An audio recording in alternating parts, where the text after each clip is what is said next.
Hola a todos, ¿qué tal? ¿Cómo estáis? Bienvenidos al Buscador de Arkham y bienvenidos a otro de esos vídeos especiales que hago muy de cuando en cuando. Más ahora que llevo un tiempo sin hacer vídeos por un montón de motivos que no vienen al caso. Quiero contaros uno de los proyectos que me he traído entre manos. Uno de los motivos por los cuales no he estado haciendo vídeos porque la verdad es que el juego cada vez me atrae menos, pero hay una cosa que sí que me atrae más, que es la parte del diseño. Ya os comenté en el especial de los 5.000 suscriptores que ya estaba trabajando en diseñar de modo muy casero mi propio juego de mesa. Y luego en paralelo hay otro proyecto que surgió a raíz de La Ciudad Sumergida, de la última campaña oficial de Arkham Horror. Como ya comenté en aquel vídeo, el último que hice en el canal, pues la verdad es que no me gustó nada, la experiencia fue bastante negativa en general. Creo que el equipo de diseño no ha acertado para nada con lo que ha intentado hacer en esa campaña. Y la verdad es que, siendo yo alguien que ha jugado todas las campañas oficiales del juego y que aún he tocado un poquito el fan-made, pero muy poquito, como ya se comenta un montón de veces, y sumándole lo que me he tenido que pegar recientemente con el mundo del diseño de juegos, que es bastante más complejo de lo que pueda aparentar. De hecho, para que os hagáis la idea, el juego que estoy haciendo ahora mismo tiene un documento de diseño, un GDD, que son 40 páginas, son pocas todavía, hay que meterle mucho más. Pues digamos que me he pegado un poco con el tema del diseño. Y en base a eso, y a mi experiencia personal con Arkham, he intentado por lo menos plantear cómo debió haber sido, a mi juicio personal, subjetivo, la campaña de La Ciudad Sumergida. Y en base a ello he creado este proyecto, que voy a contaros un poco por encima ahora, que he llamado La Marea Creciente. En verdad, la parte temática es lo que más me cuesta y es, digamos, lo que más va a retrasar o dificultar para mí el proyecto. La parte mecánica la puedo hacer más o menos bien, pero la parte temática es lo que más me va a costar. Es un poco lo que va a ser un problema, ¿no? En este vídeo voy a contaros un poco, en líneas generales, el porqué de este proyecto. Más que nada porque tengo que fundamentar bien las bases del diseño de esta campaña. Para ello voy a empezar analizando por qué La Ciudad Sumergida no funcionó. Al menos las razones objetivas por las que no funciona. En el vídeo anterior conté un montón de razones, algunas objetivas, otras subjetivas. Aquí voy a centrarme en la parte que es más objetiva. Quiero identificar qué es lo que no funcionó para yo en mi campaña personal no cometer los mismos errores. Y en segundo lugar, debo poner sobre la mesa lo que es la referencia, el estándar con respecto del cual me he de comparar si quiero que mi campaña funcione. Dicho de otro modo, las campañas realmente buenas de Arkham han funcionado por algo. Ha habido motivos por los que han funcionado, ¿no? Por ello, hay que fijarse en ese estándar y tomarlo como referencia. Es decir, por un lado, lo que no funcionó en La Ciudad Sumergida y por otro, lo que sí funcionó en las campañas buenas. Y en base a eso, he intentado replantear desde cero La Ciudad Sumergida. En esencia, es que he tirado a la basura todo lo que hace la campaña oficial y le he planteado desde cero cómo será una campaña basada en Cthulhu y la investigación de la ciudad de Lair, ¿no? Y luego ya os voy a dar unas pinceladas de lo que estoy trabajando. Hasta ahora no he trabajado en escenarios específicos. Bueno, el escenario 1 sí lo tengo un poco ya más o menos definido, pero lo que es la estructura de la campaña global sí, ya la tengo definida, aunque bueno, estará por supuesto, habrá que esperar el testeo, que como comenté en el vídeo especial, lleva muchísimo trabajo y puede cambiarte por completo el juego, pero al menos es la idea, al menos es una idea que tengo ahora.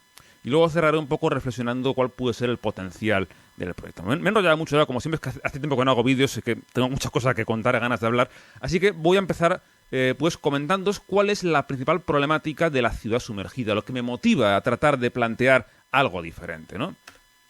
Hay una serie de problemas que son objetivos. Ya comenté el otro día, bueno, hace ya unos meses, por qué la campaña no está bien diseñada y por qué no funciona, pero voy a intentar poner de manifiesto los problemas objetivos más importantes. Para mí el más importante es que es una campaña donde hay una disociación muy importante entre la temática y las mecánicas. Algo en lo que el juego siempre brilló es usar las mecánicas de juego para intentar transmitir una temática y contar una historia.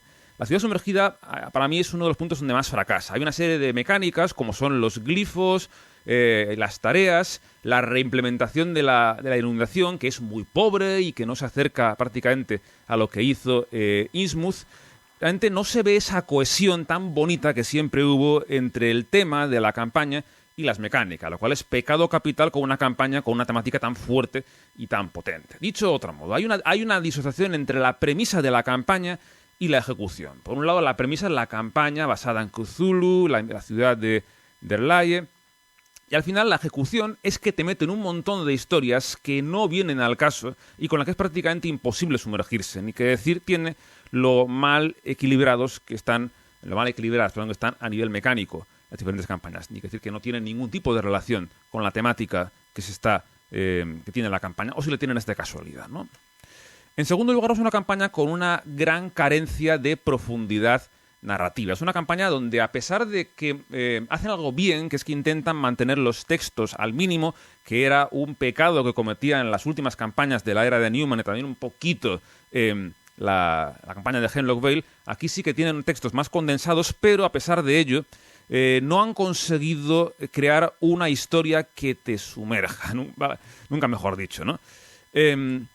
Una historia con muy poquita profundidad a nivel narrativo, no te sientes dentro de la historia.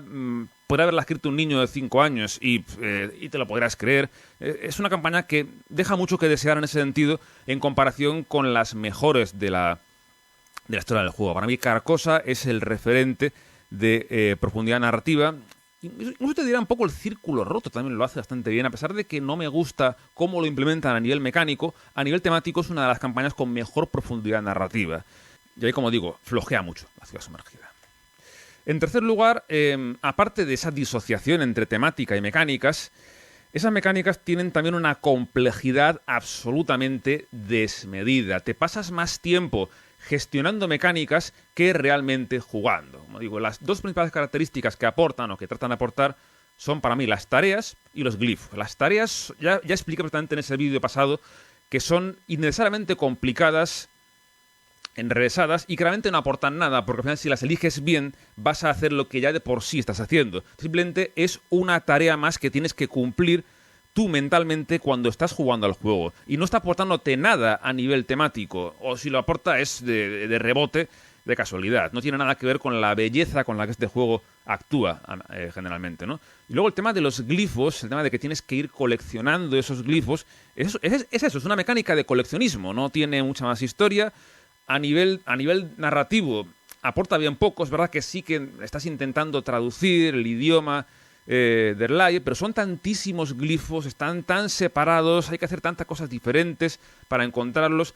Hay algunos que dependes de la suerte al 100% para poder encontrarlos, y al final te distraen más que otra cosa de la narrativa. En este juego, cuando juegas un escenario, tiene que estar 100% sumergido en lo que te intenta contar la historia, y no tiene que estar perdiendo tiempo en gestionar mecanismos, ¿no? Ese para mí es un problema muy importante que tiene la Ciudad Sumergida. Después está el escenario final, que podríamos estar un vídeo hablando de él, de la cantidad de problemas y errores de diseño que tiene. Es innecesariamente complicado, está tremendamente desequilibrado a nivel de balance, de equilibrio, y para mí no pega, a nivel narrativo no pega. Y luego voy a explicar más en detalle a qué me refiero con que no pega nada a nivel narrativo, que termine con una confrontación épica, un combate de boxeo, básicamente contra Cthulhu, ¿no? En resumen, estos son los principales problemas que considero son objetivos de la Ciudad Sumergida. Tienes una campaña que está plagada de mecánicas que no vienen al caso y están sobrediseñadas, es decir, que no aportan nada realmente relevante y que no tienen esa cohesión con la narrativa, que siempre este juego es lo que brilló. El coleccionismo absurdo que te da el tema de los glifos y las tareas son simplemente cosas que tienes que hacer, pero que a nivel temático no aportan nada, y lo que consiguen es marearte la cabeza, ¿no? Es un motivo por el cual yo lo pasé tan mal jugando a ciegas. En tercer lugar, esa falta de correlación entre las mecánicas y la temática. Ahora pondré un par de ejemplos muy buenos que explican a qué me refiero exactamente con esto. Y el tema de que la campaña es imposible de optimizar por el tema del coleccionismo que te exige si quieres resolverla del modo, en principio, óptimo, sin una suerte increíble. Es una campaña tremendamente desequilibrada a nivel mecánico. Esto es lo que sería la problemática objetiva de la campaña, y por tanto para mí esta es la referencia de lo que tengo que evitar. Esto es justo lo que no tengo que hacer en mi diseño. De modo que, ahora sabiendo ya lo que no hay que hacer, vamos a intentar fijarnos en lo que sí hay que hacer, en el estándar que fijan las buenas campañas. Si yo quiero plantear una campaña que tenga el potencial, por lo menos, de ser buena, tengo que tener muy claro cuál es lo que en ciencia se llama el gold standard, o el estándar de oro, que es aquello que está probado, que está demostrado científicamente y que es la referencia con respecto a la cual debes compararlo todo, ¿no? Así que antes de plantear mi campaña personal, hay que tener muy claro cuál es el estándar que fijan las campañas realmente buenas. Yo lo planteo del siguiente modo. Cuando se produce el cambio del equipo de diseño entre las llaves escarlata, Infames, y la campaña de Hemlock Vale, cuando entra el equipo nuevo de diseño, a mi juicio, la primera pregunta que tienen que plantearse, el primer día que se sientan, en la primera reunión que tengan, lo primero que tienen que plantearse, a mi juicio, es la siguiente pregunta. Es el por qué algunas campañas han triunfado y por qué otras no. Dicho de otro modo, ¿qué tenían las campañas realmente buenas que las hicieron realmente buenas? ¿Por qué eran pues realmente buenas? ¿Y por qué otras campañas no han sido realmente buenas? Que a ver, a no ser que tengas un ego que se te sale por el techo, deberás ser consciente de que por muy buen diseñador que seas, no siempre vas a acertar. Incluso los mejores diseñadores del mundo no siempre aciertan de pleno y a veces se equivocan. Lo que tienen los buenos diseñadores es que aprenden de los errores que cometen. Y en Arkham debería en principio de ocurrir lo mismo. Hay campañas que aciertan y otras que se equivocan. Aunque tengan buena intención, por supuesto, eso nunca lo voy a negar, a veces acertarán, a veces se confundirán. Y yo tengo mi perspectiva subjetiva de en cuáles aciertan, en cuáles no, y ellos también deberían tenerla, la parte más objetiva posible.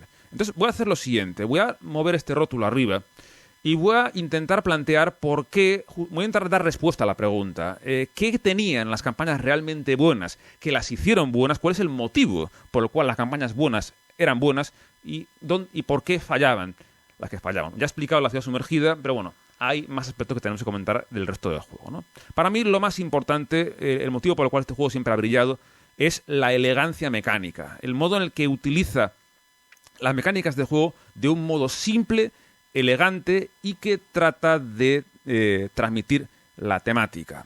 Además, lo suelen hacer de un modo que ofrecen poder de decisión a los jugadores. Realmente que la complejidad de las mecánicas de juego no sea que hay que gestionar 20.000 sistemas al mismo tiempo, sino que el juego te ofrezca decisiones relevantes. Y puedo poner muchísimos ejemplos, yo intentando ceñirme a mínimos spoilers, usando escenarios inaugurales de campañas, pues me empiezo por mi querida Era Olvidada, con lo que ocurre en el primer escenario. En cuanto aparece Istaka, nada más empezar el escenario, ya te encuentras con un momento de una elegancia mecánica brutal. Es que te aparece la guerrera Ezli y tienes que hacer algo, porque te está apuntando con el arco. ¿Qué haces?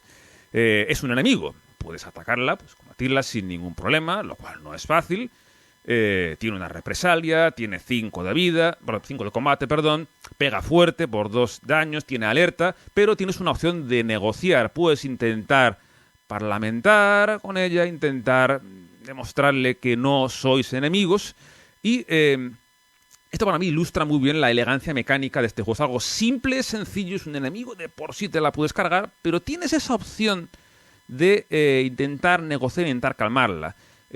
Da esa opción un poco de rolear hasta cierto punto, ¿no? Y lo hace a través de un mecanismo tremendamente sencillo.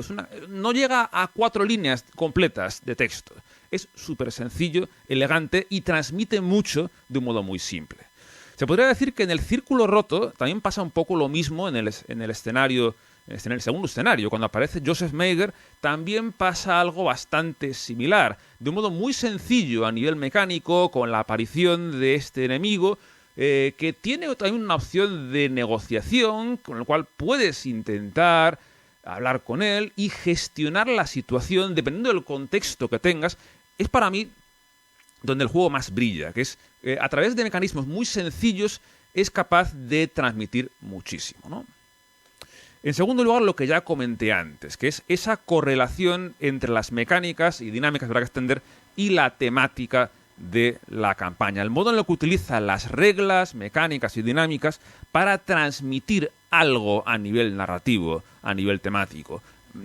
De nuevo se podrán poner muchísimos ejemplos, pero para mí el más ilustrativo, el que la gente más va a entender, es el escenario del Clover Club. La casa siempre gana el 1B de la campaña de Dunwich, de la primera que se hizo, que aun siendo la primera que se hizo, ostras, reviviéndola hace poco, me doy cuenta de que me pregunto por qué diantres el equipo de diseño se ha desviado tanto de eso. Esa campaña hace cosas absolutamente brillantes, en particular en materia de correlacionar la la temática que te quiere transmitir con las mecánicas y dinámicas, tío, ¿por qué a partir del Círculo Roto empiezan a dejar de hacer esto? Empiezan a hacer cosas más raras, más enrevesas, que no tratan de transmitir con esa elegancia la temática. El tema del Clover Club es precioso. En ese plan 1 que hace que los criminales sean indiferentes. Y esto hace que cuando te robas un criminal no se enfrenta a nadie. Pero está ahí. Pero sigue estando ahí. Y te está observando. Lo cual transmite a la perfección la temática que intenta poner sobre la mesa ese escenario. Estamos metidos en un club clandestino, en un garito ilegal, regentado por una mafia, por una serie de matones que están por ahí, que están observándote, sospechan de ti, pero que mientras no hagas nada, mientras no se te vaya la mano, te van a dejar un poco en paz, pero van a estar ahí y su presencia puede dar problemas, puede ser problemática. Esto lo ilustra muy bien el jefe, el mini jefe que aparece al arranque del escenario. Pero es que el plan tiene una capacidad obligada que dice que si alguien causa daño a un criminal tienes que avanzar. Es decir, que en el momento en el que alguien suelte la mano, la cosa puede empezar a desmadrarse. Pero es que aun con todo hay una cosa que es aún más brillante que eso. Es el hecho de que es una carta de plan, tiene 4 de perdición y por regla cada ronda se pone una perdición aquí. Es decir, cada ronda que pasa más te vas acercando a ese 4. Según va pasando el tiempo, pues te estás acercando al punto en el que de todos modos se va a liar. Ese plan de 4, con estas reglas, te está diciendo que, vale, mientras no hagas nada, no se va a liar. Si haces algo, se va a liar inmediatamente. Ya te aviso. Pero es inevitable. Según va pasando el tiempo, va a acabar siendo inevitable que sospechen de ti y que se líe, ¿no? Esto es de un nivel de brillantez, a mi juicio, absolutamente genial. Y me apena muchísimo que se hayan alejado de este tipo de escenarios, con esa correlación tan brillante entre mecánicas y temática, ¿no? Luego, el Círculo Roto, también con los lugares embrujados, hace algo muy similar. Son habilidades que disparan cuando fallas al investigar y pueden disparar de otros modos. Fallar al investigar es que has intentado buscar algo y al hacerlo no solo no has encontrado nada, sino que además has podido tocar algo que no tendrías que haber tocado y ha podido liberar algún tipo de maleficio o maldición que te va a tocar las narices, ¿no? Con todo esto yo creo que queda muy claro que este juego es capaz de hacer algo brillante en cuanto a correlación entre mecánicas dinámicas del juego y temática. Son de muchas campañas. Yo creo que a partir del Círculo Roto, a mi juicio, fracasan por completo. Y por tanto es un referente que debes tener en cuenta a la hora de plantear tu campaña personal. En tercer lugar, considero que una base del triunfo de ciertas campañas es ofrecer una buena experiencia a ciegas. Una campaña puede reventarte, puede ser dura, pero a ciegas tiene que ofrecerte la posibilidad de obtener un resultado razonable. Ya sé que la gente habla muy mal de la Era Olvidada, pero yo sigo defendiendo que es una campaña que para mí es la mejor, bueno, mi favorita, de las mejores que han hecho, es de las 3 mejores sin lugar a dudas, y es una campaña que para mí brilla mucho en ese sentido. Si bien es verdad que tú la puedes optimizar una vez que te la sabes, de hecho en la guía de estrategia he explicado largo y tendido cómo optimizar la Era Olvidada, considero que aun con todo es una campaña perfectamente capaz de ofrecer una fantástica experiencia a ciegas y es perfectamente ganable a ciegas. Y eso para mí es importante. Es una campaña que aunque a ciegas te va a reventar, porque con los suministros la vas a liar seguro, a pesar de que te va reventando, de que acumules traumas y que vas a llegar al escenario final hecho polvo, aparte que es la intención, de nuevo, correlación entre mecánicas temáticas, exploración en la selva, en la jungla, te va a ir comiendo, te va a ir moliendo física y mentalmente durante la campaña. Vas a llegar al final hecho polvo. Los traumas justamente demuestran una vez más cómo usar las mecánicas y dinámicas para transmitir la temática, cómo te ha ido haciendo polvo la experiencia de la Era Olvidada, ¿no? Y aun con todo, vas a llegar al final y vas a poder ganarlo. Si juegas bien, por supuesto, y tienes solo un poquito de buena suerte, ¿no? Ha sido una campaña muy, muy dura, con capacidades como esta del primer escenario, que vamos, esto es una de las capacidades más duras que he visto en la historia del juego. Aun con todo, se puede ganar, y aun con todo, se puede tener una buena experiencia a ciegas, ¿no? Y es justo donde otras campañas flaquean mucho. Por ejemplo, las llaves escarlata. Para mí es una campaña que flaquea mucho en el sentido de que la experiencia a ciegas es particularmente horrible. Es una campaña donde no tener la información de qué hay en cada lugar y el no poder planificar tu ruta de modo óptimo, aparte de los muchísimos problemas de diseño que tienen los escenarios de la campaña, la mera estructura de la campaña hace que sea imposible tener una buena experiencia a ciegas, a menos que tengas una suerte increíble a acertar, a atinar, a coger la ruta de pura casualidad, que puede ocurrir a la gente que le ha ocurrido, pero es una campaña con un potencial muy alto de reventar la experiencia a ciegas y de que sea negativa, ¿no? No es que te revientes, sino que no sientes que tienes lo que se llama agency, capacidad de poder hacer algo relevante. La habilidad, por mucho que te machaque, tú siempre puedes seguir adelante y siempre puedes acabar ganándola. En las llaves eso no ocurre. Es justo lo que no hay que hacer. En cuarto lugar, considero que un buen clímax, dicho de otro modo, un buen escenario final, es capaz de arreglar la peor campaña. Y viceversa. Una campaña con un mal final puede destrozar una campaña que venía siendo muy buena.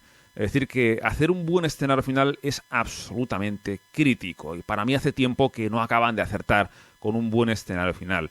En el caso de Carcosa, para mí es brillante. El modo en el que todo lo ocurrido durante la campaña confluye en ese escenario final, en el mundo de Hastur o Voldemort, como yo siempre le llamo cuando juego por convicción, es absolutamente brillante. Ese gran escenario final es uno de los motivos por los cuales Carcosa es una gran campaña. En este caso, Carcosa ya de por sí es una campaña que no flojea prácticamente nunca, pero acaba aún mejor, ¿no? Luego, por ejemplo, Los Confines de la Tierra considero que tiene un escenario final muy sólido. Es una campaña que tiene ciertos altibajos, sobre todo a nivel de historia parece particularmente horrible, pero todo esto se le perdona porque el escenario final es muy bueno. Tiene un clímax fantástico, aparte es un escenario final que a ciegas es perfectamente ganable. Me acuerdo de nuestro amigo Jota, un saludo si nos está viendo Jota. Cuando jugó a ciegas le ocurrió esto, una campaña que le reventó de una manera absolutamente increíble, pero llegó al escenario final y el tío tuvo opciones, tuvo posibilidades y al final lo consiguió, ¿no? Y por ello fue una experiencia yo creo que para él fue muy positiva y explica el porqué de este cuarto punto. Un buen clímax puede arreglar la peor campaña, incluso aunque vengas con una mala experiencia a ciegas. Luego, ejemplos de lo que no hay que hacer. Para mí, el Círculo Roto. El Círculo Roto es una campaña que, si no fuera por los últimos dos escenarios, sería una de las mejores campañas que han hecho en todos los tiempos. La he rejugado hace poco para poder comparar con La Ciudad Sumergida. Debo reconocer que me ha gustado bastante más de lo que me esperaba, pero es que ese escenario final es demasiado malo. Está tremendamente mal diseñado por el modo en el que la perdición se va de madre sin que tú no puedas hacer nada. Al final llega un punto en el que, como encadenes ciertas cartas de encuentro, vas a perder, hagas lo que hagas, ¿no? Y el Hemlock Vale, que es una lástima absoluta de una campaña que venía siendo... Para mí era el punto de inflexión. Yo pensaba que después de la tendencia negativa que coge el juego a partir del Círculo Roto, justamente, porque va cada vez a peor, es una bola de nieve, cada vez va a peor, aunque tiene algún destello de calidad, los confines a nivel mecánico, para mí brilla, Ismuth también, pero el juego venía en un declive clarísimo.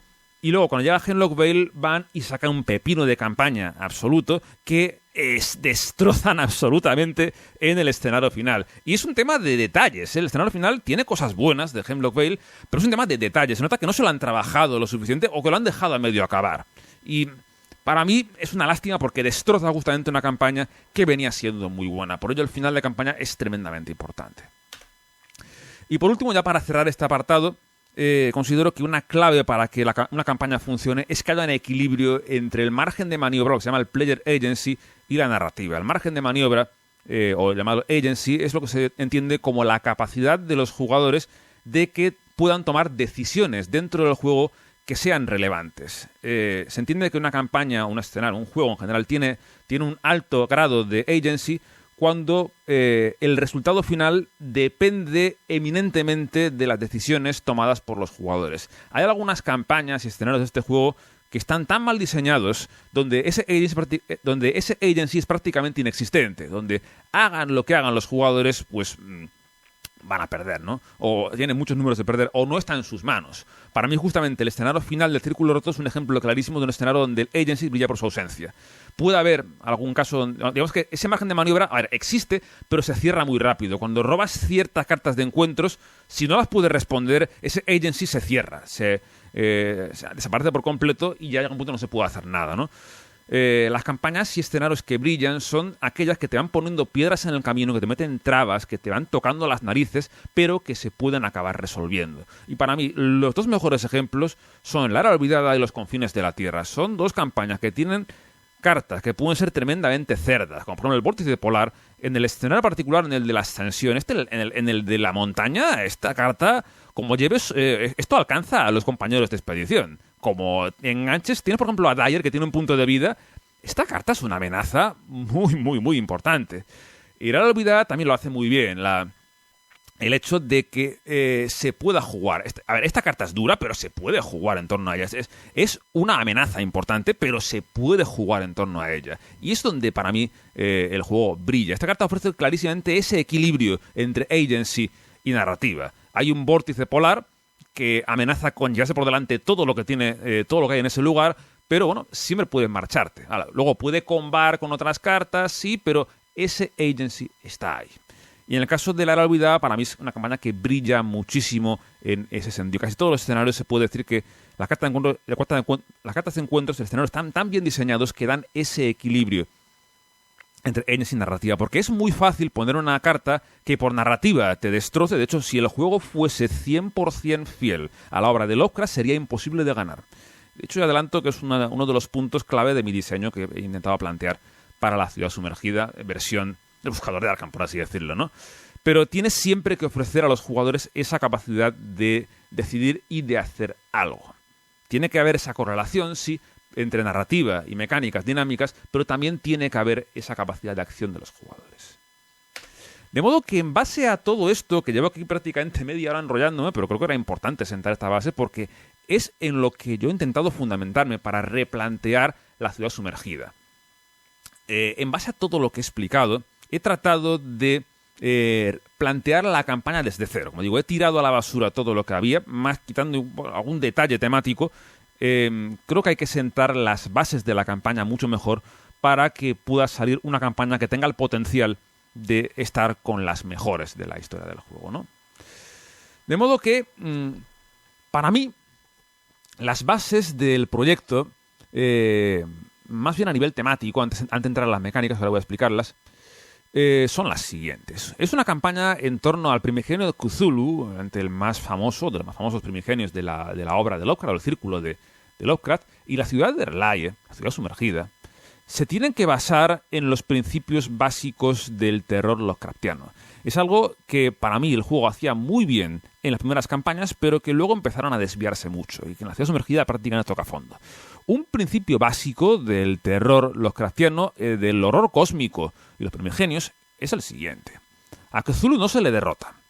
Es un primigenio, es una entidad de otra dimensión, una entidad que es superior a la humanidad y, por tanto, no se le puede derrotar. No es una entidad que de repente aparece y te puede meter en un ring de boxeo y empezar a liarte a palos con él. No. Cthulhu es algo superior a nosotros y no se le puede derrotar. El terror Lovecraftiano, por lo poco que he leído de Lovecraft, yo soy científico, no soy de humanidades, soy eminentemente científico, pero a ver, un poquito de Lovecraft sí he leído y con todo lo que he jugado a esto, sí he entendido un par de cosas del terror, del horror cósmico de Lovecraft. Es que el terror Lovecraftiano emana siempre de una premisa básica, que es la insignificancia de los humanos frente a las fuerzas cósmicas. Es decir, los primigenios no son algo que los humanos puedan cargarse alegremente. Y por eso, en las primeras campañas, realmente tú no te cargas a los primigenios, tú los contienes, a lo sumo los contienes. Incluso aunque tú mecánicamente derrotes a un primigenio, realmente lo contienes. No vas a conseguir evitar que ese primigenio pueda desaparecer, solamente se le contiene. Para mí, Dunwich lo hace muy bien. Carcosa, aun con todo, aun con las lecturas, duda, convicción, también lo hace muy bien. Y por tanto, para mí, esas dos campañas en cuanto a primigenios son referentes. A Cthulhu no se le va a derrotar y no se va a pelear contra él. El dilema no va a ser ese. Cthulhu es inevitable. El dilema es cómo los investigadores reaccionan y responden a la inevitabilidad, esto está mal escrito, perdón, a lo inevitable del despertar de Cthulhu, que es otra cosa que Carcosa hace muy bien. No se evita a Hastur no se le... A pesar de que también hay confrontación contra Hastur al final, el dilema realmente no es ese. No es un tema de que te pegues con Hastur. El tema es qué lectura hacen los investigadores frente a la experiencia de su investigación del Rey de Amarillo. ¿La duda o la convicción? Eso es lo realmente brillante y donde realmente Carcosa destaca. Hastur también es inevitable, Cthulhu es inevitable, Azathoth es inevitable. A pesar de que odio cómo está planteado el final de El Círculo Roto, a nivel temático lo borda. La insignificancia de los humanos frente a Azathoth la clava absolutamente y lo refleja muy bien a nivel mecánico. Otra cosa es que esté mal equilibrado, mal diseñado, sí, pero a nivel temático está absolutamente perfecto, ¿no? Después, una cosa que considero que es el porqué de Carcosa brilla como brilla es por este punto que he puesto aquí ahora. Es porque el conocimiento mina la cordura. Conforme los investigadores en Carcosa van tirando del hilo, van investigando lo que es realmente Hastur, lo que es realmente el Rey de Amarillo, van poco a poco perdiendo el juicio, van poco a poco perdiendo la cordura. Y luego esto va evolucionando, van progresivamente, según van cogiendo conocimiento, van perdiendo la cabeza cada vez más, hasta el punto en el que el escenario final ya pierden el tarro por completo. Y el modo en el que el escenario a nivel mecánico refleja esto, el hecho de que, mira, ya has perdido la cabeza, ya no te puedes volver más loco. El modo en el que eso queda reflejado a nivel temático es absolutamente brillante. Luego también está muy bien diseñado a nivel mecánico, por supuesto, pero está equilibrado, ¿no? Pero el modo en el que transmite la temática de la pérdida de la razón, de la cordura, es absolutamente brillante. Pero para mí lo que más me gusta es el modo en el que, según vas ganando conocimiento, se va minando tu cordura. Y es algo que en la búsqueda de Cthulhu también debería ocurrir. Si bien Cthulhu no ilustra tanto lo que es la pérdida de la cordura como Hastur, el Rey de Amarillo, yo creo que tiene un potencial para plantear una campaña, una historia, según vas acercándote a Cthulhu, vas poco a poco perdiendo el tarro. Creo que tendría muchísimo potencial. Y es algo que el juego hace tiempo que no hace así de bien, ¿no?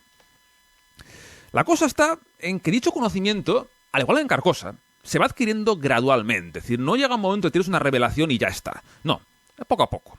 La campaña va a tener que ir progresando conforme los investigadores van cogiendo indicios de Cthulhu y va terminando en un clímax que se ve influenciado por las decisiones tomadas durante la campaña. Y esto último, aunque no lo pongo muy en grande, muy en negrita, eso debería estar, esta última línea es absolutamente crítica. ¿Hace cuánto tiempo que en Arkham no tenemos una campaña donde el escenario final realmente se vea marcado por las decisiones tomadas previas? Hace mucho tiempo. Hay alguno en el que sí puede haber influencia, por ejemplo en el de Innsmouth sí, hay una mecánica al arranque que depende de ciertas cosas previas, pero es insignificante y al final, sabéis que da absolutamente igual. No importan las decisiones previas para nada. Prácticamente te diría que desde la Era Olvidada no importa. ¿Vale? En el Círculo Roto importa relativamente, porque tienes tan poco agency que da igual. Es verdad que es una mecánica para quitar un poco de esa varianza, pero al final da un poco igual también, ¿no?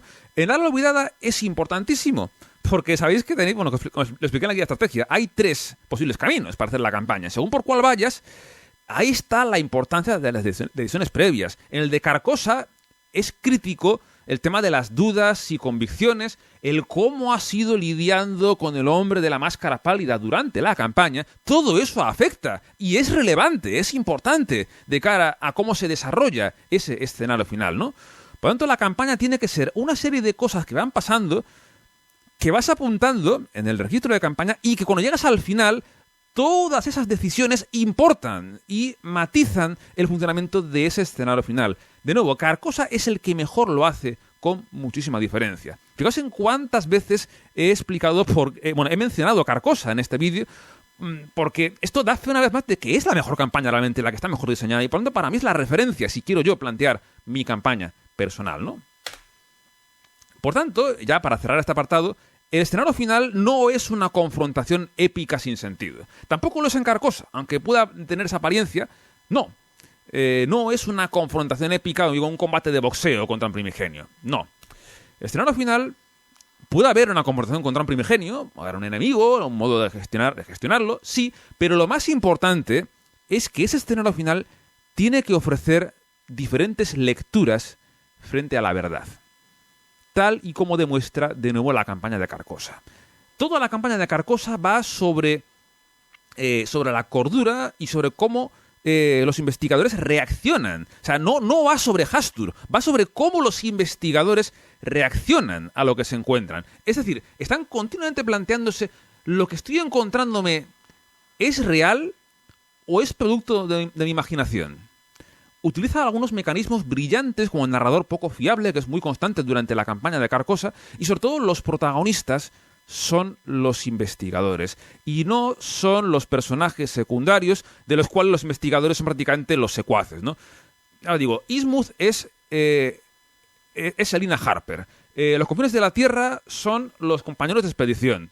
En la ciudad sumergida tardaron muy poco en meterte personajes secundarios que ya vas detrás de ellos toda la campaña, ¿vale? Igual no tanto como en otras campañas, pero también están ahí. En Henlovel, por mucho que me guste, también está la botánica, que está básicamente llevando toda la historia de la mano. Bueno, es un poco necesario, pero tiene demasiado protagonismo, ¿no? Al final, lo bonito debería ser esto, es cómo los protagonistas deben ser los investigadores y el cómo reaccionan frente a la verdad, frente a lo que se encuentra. Y de nuevo, tal y como demuestra Carcosa. Todo esto son las bases que debería tener la campaña de Cthulhu. Y creo que el equipo oficial ni se ha planteado ninguno de estos 5 puntos. Al menos los hechos lo demuestran, ¿no? De modo que, en base a todo esto, en mi muy humilde opinión, ¿cómo considero que se debería haber planteado esta campaña de la ciudad sumergida? Teniendo en cuenta todo lo explicado en los 3 puntos previos, ¿cómo podríamos estructurar la campaña y cuáles serían sus mecánicas fundamentales? Insisto en que todo esto son... esto ya, a pesar de que ha sido un vídeo largo y he contado un montón de historias, realmente lo único tangible que os voy a contar es lo que tengo. O sea, lo poco que tengo tangible es lo que voy a contar ahora. Y si habéis llegado hasta aquí, bueno, habréis puesto marcas de tiempo. A ver, si te has saltado hasta aquí el vídeo, por favor, mírate todo lo demás porque es un análisis muy interesante porque va a fundamentar por qué todo lo que voy a explicar aquí. Realmente, materia tengo muy poquita que contar. O sea, tangible hay muy poco. Pero bueno, os lo voy a contar de todos modos. La premisa de la campaña sería la siguiente. Los investigadores en la ciudad de Arkham empiezan a descubrir síntomas del despertar cósmico de Cthulhu. En particular van a encontrar 2 indicios. Van a encontrar un indicio que se va a encontrar en el puerto, un indicio relacionado con el océano, con el mar, y otro indicio relacionado con una secta y con el ocultismo. Va a haber esas 2 líneas de investigación, por así decirlo, ¿no? De hecho, adelanto que habrá escenarios que se centren en cada una de las dos líneas de investigación. Ambas pistas acabarán llevándoles a, inevitablemente, explorar la ciudad de Erlaye. En la campaña oficial lo que ocurre es que básicamente te obligan a ir a la ciudad de Erlaye, ¿no? Hay un escenario inaugural que está metido en calzador, como digo, que no pega ni con cola, y luego de repente, pues ahora tienes que irte a Erlaye, básicamente porque es una oferta que no puedes rechazar. Es decir, te estoy obligando a ir a la ciudad de Erlaye a investigar, ¿no? Yo creo que eso, de nuevo, está retirando el protagonismo y el foco de los investigadores. Lo fundamental es que todo tiene que emanar de los propios investigadores. Como siempre ocurrió en las campañas inaugurales, en este caso la idea es muy simple. Van a empezar a encontrar cosas, van a empezar a encontrar síntomas de ese despertar cósmico. No va a haber ningún personaje secundario que te lleve de la mano, no. Ellos van a empezar a investigar y van a tener que ir tirando del hilo. Y todo esto va a llevarles a que, si quieren tener alguna opción de parar esto, van a tener que encontrar a la ciudad sumergida y van a tener que ir allí y ver de qué diantres va todo esto. Y una vez estén allí, que esto ya ocurrirá hacia el final de la campaña, ahí deberán enfrentarse a las consecuencias del conocimiento que han adquirido. Esa va a ser la premisa de esta campaña. Por ello, lo he querido plantear del siguiente modo. Una campaña eminentemente lineal, pero que tenga algunas características no lineales. Pero creo que es lo que tenían que haber hecho desde el principio con el formato nuevo. Es decir, no hacer campañas 100% lineales, pero tampoco hacer las llaves. No hacer despiporre, aquí puedes hacer lo que te dé la gana. No. Puedes tener una campaña lineal, pero que tenga algunos elementos puntuales que no sean lineales. La idea es la siguiente. Primero, la campaña arranca en Arkham y va a haber 3 escenarios en Arkham. No vas a tener que ir de cabeza a Arlaye. La campaña va a empezar encontrando esos indicios de Cthulhu en Arkham. Y ahí habrá de entrada 2 escenarios que se jugarán en cualquier orden. Va a ser un calco de Dunwich. El escenario 1A te llevará hacia la pista del océano y el 1B te llevará hacia la pista de la secta, del ocultismo. Y luego estos 2 escenarios confluirán hacia un escenario 2, donde lo ocurrido en los 2 previos importará. Va a haber una bifurcación ahí, en ese segundo escenario. Y después, al término del segundo escenario de Arkham, ya será inevitable que tienes que irte a Arlaye. Ahí habrá 3 escenarios que esperarán al grupo. 3A, 3B y 3C. Y estos se podrán jugar de nuevo en cualquier orden. Pero nadie te obligará a jugar los 3. Y no siempre podrás jugar los 3. Todo lo que pasó en Arkham, en el primer escenario, va a afectar, todos los indicios que encuentres en Arkham van a afectar a lo que te encuentres en Arlaye. Y algunos de estos escenarios, pues, bueno, todos dependerán de lo que pasa aquí. Esa consecuencia de las decisiones que tanto he hecho de menos, aquí estará presente. Los 3 escenarios no siempre deberán y no siempre podrán jugarse. Y también el orden, por supuesto, será totalmente libre. Una vez cierres este segundo capítulo, todas las decisiones previas te llevarán a un escenario 4 que tendrá un comportamiento muy diferente en función de esas decisiones previas. Y también el escenario 4 llevará a un escenario 5 que será muy similar al final de Carcosa. Habrá 3 posibles variantes y el escenario se desarrollará de un modo o de otro en función de todo lo ocurrido anteriormente. Y si os fijáis, lo que he hecho aquí no es nada súper innovador. Solo he usado 3 mecanismos ya probados en campañas previas, cosas que ya se sabe que funcionan. 1A, 1B, en Dunwich, en la primera campaña, se demostró que esto era bonito y funcionaba. Podré elegir el orden de ciertos escenarios, ya se ha hecho. Hemlock Vale ha hecho esto. Pero de modo, quizás un poco lo único que he metido innovador es aquí, este bloque 2 de la campaña, con estos escenarios que son hasta cierto punto opcionales y muy influenciados por lo que ocurre previamente. Como digo, no es necesario reventar la cabeza para innovar. Solo he usado cosas que ya existían. No tiene ninguna historia. De modo que la campaña queda claramente partida en 3 partes. La primera es Arkham. Los investigadores en Arkham tienen que localizar esos indicios del despertar de Cthulhu. Yo no lo indica, pero como digo, 2 líneas. Por un lado el océano y por otro el ocultismo. Esto lleva a una segunda parte que lleva a los investigadores ahora sí a la ciudad sumergida, a Arlaye. Cuantos más indicios tengan de la primera parte, pues tendrán más ubicaciones que puedan explorar y o serán más sencillos de investigar. Desde luego, todas las decisiones tienen que importar. Lo que apuntes en el registro tiene que importar. Y luego, una tercera parte, los investigadores deberán hacer frente al conocimiento que han adquirido. ¿De por medio habrá confrontación con Cthulhu? No lo sé. Pero desde luego, la clave es que el desenlace de la campaña va a ser el cómo los investigadores han asimilado lo que se han encontrado. De modo que os voy a contar ya cuál es quizás la única mecánica, entre comillas, innovadora que tendrá la campaña, que está muy basado en todo lo que he explicado sobre el cómo el conocimiento es poder, pero también corrompe. Esto lo voy a representar mediante una mecánica, más que mecánica, característica, mejor dicho, que me perdonan los puristas, será una característica de, llamado revelación, con mayúscula. Durante la campaña, los investigadores irán encontrando indicios del despertar de Cthulhu. Y siempre que se lo encuentren, van a tener que elegir entre asimilar o rechazar esos indicios.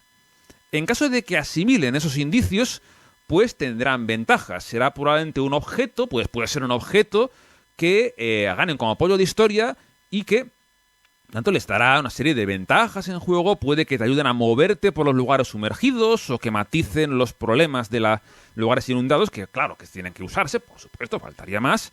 Pero siempre que hagas esto, siempre que asimiles una información y no la rechaces, vas a aumentar un contador llamado el contador de revelación, que está en el registro de campaña. Es como la venganza de la olvidada. Vas haciendo marquitas, crucecitas, cada vez que así tengas una revelación importante.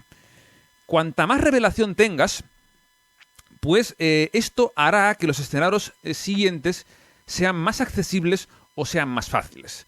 Pero esto va a ser un arma de doble filo, una espada de doble filo.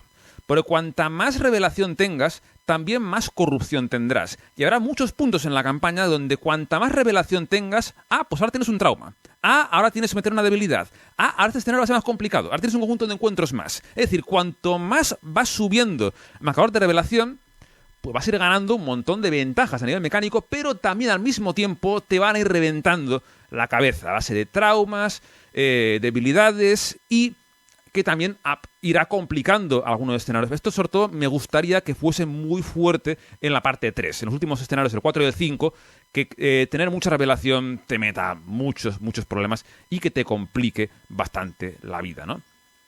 Como digo, esto que os he explicado es solamente un proyecto, es una idea que he tenido en mente, que he intentado desarrollar en los últimos meses, aparte de lo que he hecho en la vida, que bueno, he tenido otro giro de guión muy importante, ya os contaré, bueno, no, en mi vida personal no va al caso, como siempre digo aquí, salvo los especiales un poquito, como suele ocurrir, pero digamos que el tiempo que he tenido para jugar, no lo he dedicado a jugar, lo he dedicado al juego que estoy desarrollando ahora mismo, que estoy ya en la parte de hacer prototipos ya con cartitas en papel, y el segundo proyecto ha sido un poco esto. El problema es que, como he comentado un montón de veces, soy científico, no soy de letras, y la parte temática pues me está costando mucho desarrollarla y no tengo siquiera claro que vaya a poder acabarlo. Escribir los textos narrativos para mí va a ser imposible. Ya lo adelanto. Voy a necesitar algún milagro o algo, no sé muy bien cómo lo voy a hacer. Pero, desde luego, la estructura mecánica quiero plantearla. Ya he dado un poco la idea general. Los diferentes escenarios. Tengo el escenario 1 que está prácticamente hecho. Me quedan un par de cartas de encuentros por definir. No, el 1A, mejor dicho. El de la pista del océano. Tiene lugar en los muelles, en el puerto de Arkham. Y tiene inundación, tiene lugares inundados y demás. Pero, como digo, es algo que está todavía muy verde. Y el potencial real del proyecto, pongo interrogantes porque no tengo nada claro que pueda llegar a acabar esto algún día. Más que nada porque no tengo la capacidad narrativa. Mecánica sí, pero narrativa no. Y eso pues va a ser un problema. Lo único positivo que puedo igual decir es que ha permitido hacer este vídeo, que es contar un poco por qué la ciudad sumergida no ha funcionado y hacer yo una reflexión de cómo tendría que ser, a mi juicio, o lo más humilde que puedo, subjetivo, una buena campaña de Arkham basada en Cthulhu. ¿Quién sabe? Yo es algo que si la cosa veo que acaba funcionando, os lo contaré en el futuro, pero sería ya a medio y largo plazo. Va a ser complicado, al menos tengo una estructura planteada, pero como idea está ahí y se ha podido por lo menos poner de manifiesto el por qué estas campañas funcionan y ciertas no, pues aunque sea solamente por este vídeo, solamente la idea para mí ha valido la pena. Pero es algo que me gustaría seguir dedicándole tiempo. Si lo hago, pues ya os iré contando en el futuro a medio plazo. Así que por hoy voy a dejarlo aquí. Ha sido un vídeo de nuevo más largo de lo esperado. Yo siempre hago estos vídeos pensando que igual en 15-20 minutos lo hago, pero me enrollo a hablar porque me encanta contar estas cosas y al final estoy aquí casi 50 minutos, ¿no? Yo espero que desde luego, como siempre, el vídeo haya aportado algo, que quien quiera que lo haya visto, pues aparte de agradeceros la atención prestada, que haya aportado algo. Y lo dicho, ahora estoy un poco desconectado de todo el mundo de los juegos, pero en parte lo estoy porque el tiempo libre lo estoy dedicándolo a desarrollar cosas. Y si tengo algo que mostraros, os lo mostraré. De hecho, como digo, este juego personal que estoy haciendo al margen de este proyecto sí que está mucho más avanzado y está casi en un punto en el que podría ya hacer un vídeo mostrarnos un poco el prototipo. Las cartas son textos, las cartas no tienen ilustración, son solo texto, así que tendrá que explicar muchas cosas, ¿no? Pero bueno, ya como digo, son cosas que os iré contando en el futuro a medio y largo plazo aquí en el canal. Así que por hoy voy a dejarlo aquí. Como siempre, gracias por estar ahí, un saludo y hasta la próxima. Adiós.